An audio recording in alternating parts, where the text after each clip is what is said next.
네, 반갑습니다. 김종건입니다. 자, 오늘은 우리가 이제 조선시대의 붕당에 관한 얘기를요, 붕당의 어떤 흐름이나 이런 것을 보려고 하는 것이 아니라, 조선 후기의 실학자인 이익이 했었던 얘기, 그래서 이익의 얘기를 통해서 사화와 그다음 붕당이 간단하게, 정말 간단하게 어떻게 나타났는지를 살펴보려고 합니다. 이거는 이제 교원 임용 시험 2006년도에 출제되었었던 사료인데요. 한자 자체는 그렇게 어려운 게 없을 거라고 봅니다. 다만 이것을 해석하는 것은 굉장히 간단하지만 이것을 바라보는 시각은 각자가 사화를 얼마나 아는지 혹은 붕당에 대해서 얼마나 이해를 하고 있는지에 따라서 그 깊이가 달라질 수 있다는 것만 한번 염두를 하시고요.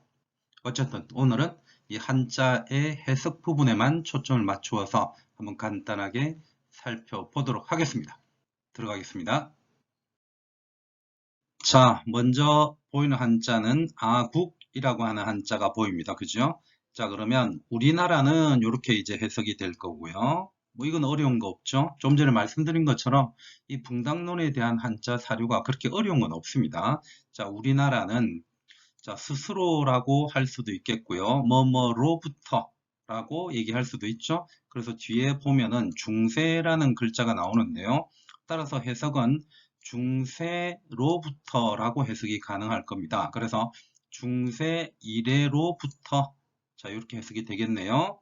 자, 그 다음에 뒤에 글자를 한번 해석을 해보는 게 재미있을 것 같은데요. 제 개인적으로는 간살 간자고요. 그 다음에 요거는 임용이라고 하는 한자 그대로죠. 임자가 조금 이렇게 삐껴서 있으면 좋을 건데 왕자처럼 까딱 잘못하면 보이기도 합니다. 자, 그래서 임용한다. 그 다음에 일사자입니다. 그러면 이제 요것에 대한 해석이 간사한 임용일 뭔가 해석이 국어 문장 같지는 않습니다. 그래서 보통은 이것을 어떻게 보느냐 하면 간사한 자들이 관리로 임용된다. 이렇게 해석을 합니다. 네, 그렇게 해야만 전체 문장 흐름상 맞습니다. 자, 그러고 나서 뒤에 굉장히 중요한 한자가 나오는데요. 자, 이 용어는 모르면 안 되죠. 우리가 이제 사화라고 부르는 용어인데요. 이 사화, 역시 한자를 한번 봐둘만 하고, 2006년도에 이게 출제되었을 때는 요거를 가로를 쳐가지고 기입형으로 했었습니다. 지금은 이제 제가 기입형으로 한 것이 아니라 그대로 한자를 보여드리면서 보고 있다는 것만 생각하시면 되겠고요.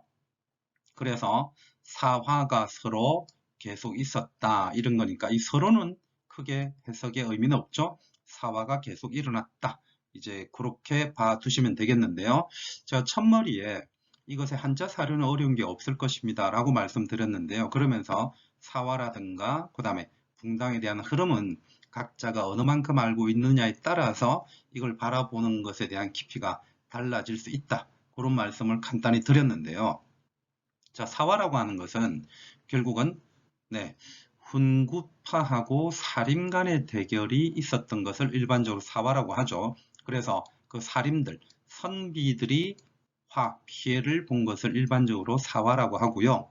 그 사화의 출발점은 보통 이제 무오사화가 출발점으로 언급되기도 하죠. 그 다음에 이제 이 무오사화에서 그 다음에 일어나는 것이 갑자사화가 있고 그 다음에 또 중요한 사화로서 기묘사화가 있습니다. 그리고 마지막 사화라고 거의 일반적으로 얘기할 수 있는 게 마지막은 아닙니다만 그래도 어쨌든 4대 사화 중에서 마지막이라고 볼 수 있는 것이 을사사화 이렇게 일어나는데 그 중에서 사화라고 조금 강력하게 이 사화라는 글자의 의미에 맞는 사화는 무오사화하고 기묘사화다 이렇게 볼 수가 있죠. 그래서 대표적으로 이 무오사 같은 경우에는 김종직이 관련되어 있고 그 김종직의 제자들이 관련이 되어 있죠. 특히 이제 무오사와는 김종직이 살아있을 때 일어난 일이 아니라 죽고 나서 일어난 일이고 더군다나 부관참시까지 즉 무덤을 파헤쳐서 죽어 있는 자의 목을 치는 일까지 일어나는 아주 큰 사화였었죠. 그래서 김종직, 김일손 등등이 관련되어 있기도 하고요. 특히 이제 중요한 핵심적인 내용으로는 이 무오사가 일어나는 것이 김종직의 네, 조의 제문이라고 하는 글 때문이었죠. 특히 이제 이 조의 제문이라고 하는 것은 실질적으로 세조를 비판한 것으로 많이 해석을 하고 있는데 우리한테 꼭 필요한 지식은 조의 제문이라는 것이죠. 자, 그런 것들을 생각을 하시면서 이 사화를 봐두시면 좋겠고요. 그 다음에 이제 기묘사화라고 한다면 이것은 조광조와 관련되어 있고요.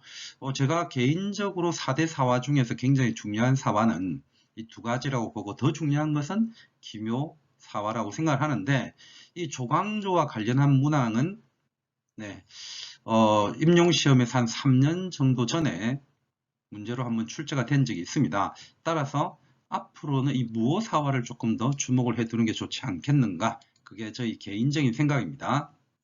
자, 여러 가지 간단한 말씀을 한번 드렸는데요. 이제 이러한 사화에 대해서 고민을 하시면서 그다음 각자 좀 더 보시면서 한번 네, 다음 문장을 보도록 하겠습니다. 자, 다음 문장은 요 전자가 있고 그다음 뒤에 문장을 보니까 후자가 있습니다. 그래서 해석을 요거는 이제 두 개의 어떤 대조, 대꾸라고 해야 되나요? 대조를 보시면서 해석을 하는 게 좋겠죠. 그래서 먼저 뭐뭐가 있었고 뒤에는 뭐뭐가 있었다. 이렇게 볼 수 있는데요. 위의 사화를 우리가 이제 한번 봤는데 지금 현재 문장에서는 이 사화와 관련된 단어들이 있습니다. 한번 보실까요? 자, 요게 무오, 그 다음에 이게 갑자죠. 그 다음에 뒤에 기묘, 그 다음에 을사. 네, 그렇게 이제 중요한 단어를 찾으실 수가 있을 겁니다.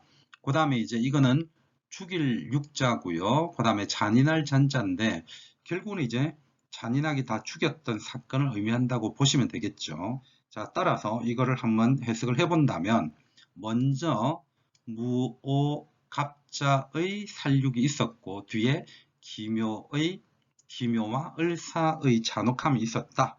자, 그렇게 직역이 가능할 건데요. 어역을 한다면 무오사화와 갑자사화가 있었고 을사사화와 먼저 기묘사화와 을사사화가 있었다. 이를 통해서 수많은 사람들이 잔인하게 도륙을 당했다. 자, 이렇게 어역을 할 수도 있겠죠. 자, 그렇다면 한번 지우면서 정리를 해 보도록 하겠습니다. 첫 번째 줄에 먼저 아국, 우리나라에서는요 중세 이래로부터, 자, 자가로부터라고 해석을 했습니다. 간사한 자들이요 관리를 임용을 해서 사화가 계속 일어났습니다. 상은 굳이 안 해도 됩니다. 계속 일어났습니다. 이렇게 보시면 되겠고 먼저 무오와 갑자의 살육이 있었고 뒤에는 기묘와 을사의 잔혹함이 있었다. 자, 그렇게 해석이 가능할 겁니다. 자, 뒤에 문장 한번 보시도록 하겠습니다. 자, 이어서 한자를 한번 보시겠습니다. 눈으로 대충 보기에 어려운 한자는 보이지 않죠? 자, 그러면 먼저 일시라고 하는 단어가 보이는데 그대로 해석을 하시면 되겠고요.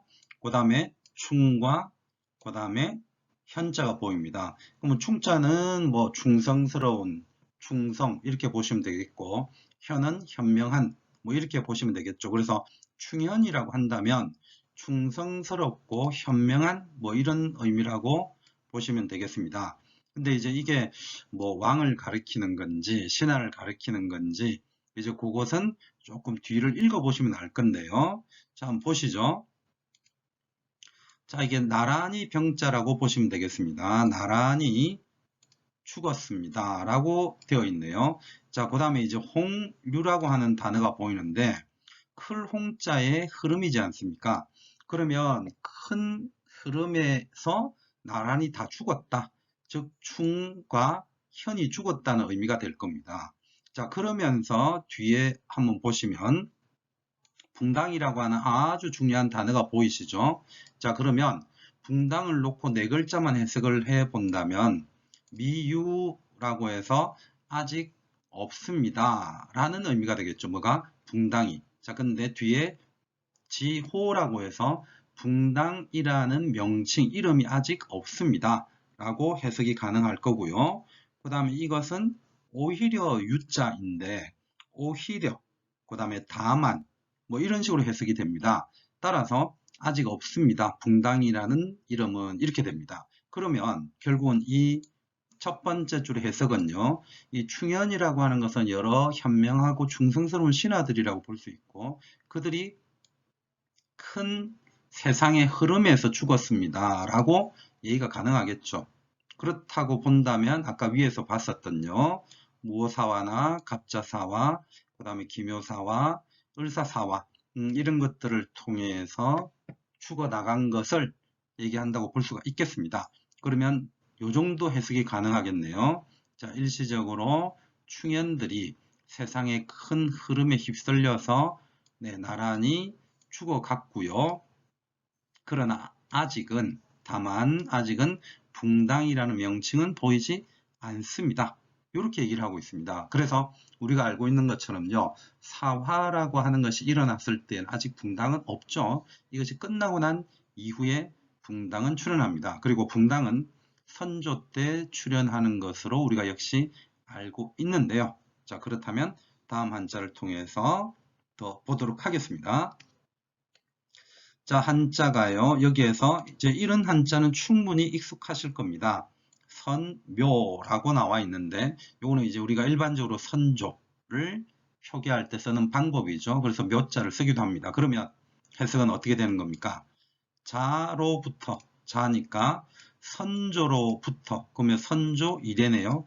선조 이래로부터 이렇게 되니까 그냥 선조 때부터 이렇게 하면 되겠죠. 자, 선조 때부터 제가 좀 전에 어떤 것이 나타난다고 했느냐 하면 붕당이 나타난다고 했는데요. 그때 붕당이 나타날 때 동인, 서인 이렇게 나눠지지 않습니까? 그리고 그 붕당은 동인, 서인 나눠질 때 최초의 출발은 뭐에서부터냐 하면 사림에서부터죠. 그래서 제가 아까 어떤 표현을 간단하게 했었느냐 하면 이 사림과 그 다음에 훈구가 대립하던 그 상황에서는 이들의 대립 자체는요, 결국은 사화라는 표현을 썼습니다. 그죠? 자, 이들 간의 대립에서는 사화라는 표현을 썼는데, 하나하나의 싸움에서는 살림이 쳐요. 하나하나의 싸움에서는 살림이 치지만, 결국은 선조 때 가면 훈구는 무너집니다. 자, 이게 참 신기한 일인데요. 이 사림이라고 하는 사람들은 축에도 또 나오고 축에도 또 나오고 이렇게 되죠. 특히 사림이라고 하는 사람들이 당대 사람들이 죽어도 제자가 또 나오고 하는 아주 중요한 이유 중에 하나는 바로 서원이라는 것을 통해서 끊임없이 사림이 재생산될 수 있었기 때문인데요.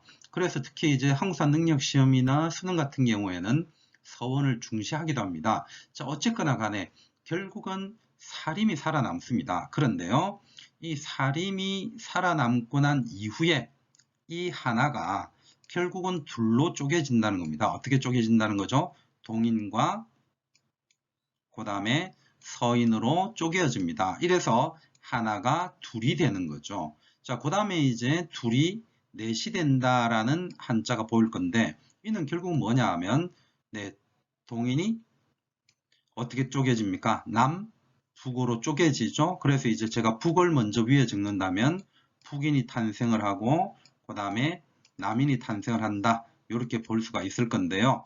또 북인이 대북과 그 다음에 소북으로 쪼개지죠. 그래서 하나가 둘이 되고 둘이 넷이 되는 이런 과정을 표현한다고 보시면 됩니다. 결국은 뒤에 한자에서는 굉장히 간단할 겁니다. 하나가 둘이 되고 하는 요것만 해석이 된다면 한자 구조는 굉장히 간단하니까요. 자, 그러면 아래쪽에 있는 요것들은 좀 지우고 나서 간단하게 한번 보도록 하겠습니다. 한자는 진짜 굉장히 쉬워요. 자, 그러면 자, 여기에서 다시 돌아가서요. 선조 때 이래로부터 하나가 나누어져서 위, 이, 둘이 된다. 이렇게 해석이 가능하죠. 그래서 하나가 둘이 되고, 자, 요걸 이해하셨다면 두 개가 넷이 되고요. 그리고 넷이 또 우자입니다. 여덟이 되고.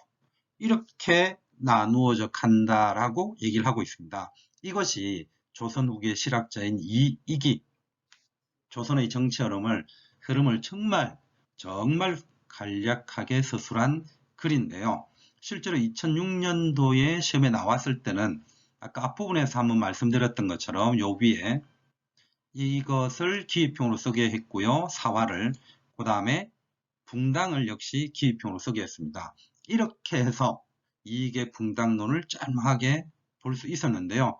요 속에서는 4대 사화라든가 그 다음에 붕당이 어떻게 이어져 갔는지를 알고 보면 훨씬 더 깊이 있는 생각을 할 수가 있을 겁니다. 어쨌든 지금 제가 하는 거는요.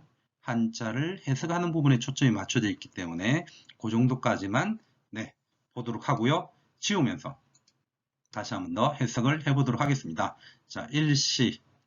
자, 일시적으로요. 충현이, 충성스럽고 현명한 자라고 하셔도 좋고 그냥 충현이 죽었습니다.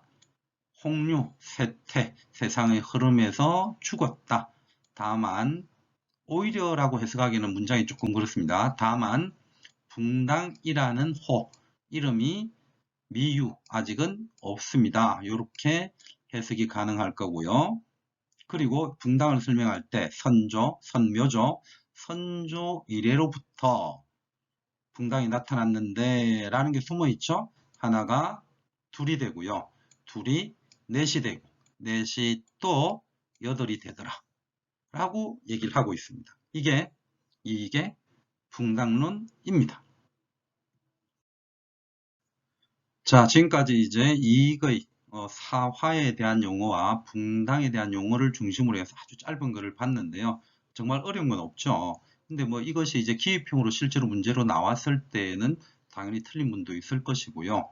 아니면 사료를 알고 있어서 맞춘 분도 있겠고, 문맥을 잘 파악을 했기 때문에 사화와 붕당을 찾아서 충분히 추론해서 쓰신 분들도 있을 겁니다. 이런 식으로 문제가 나온다면은 저는 현재는 교훈임용 시험에서 틀리면 안 된다는 생각이 듭니다.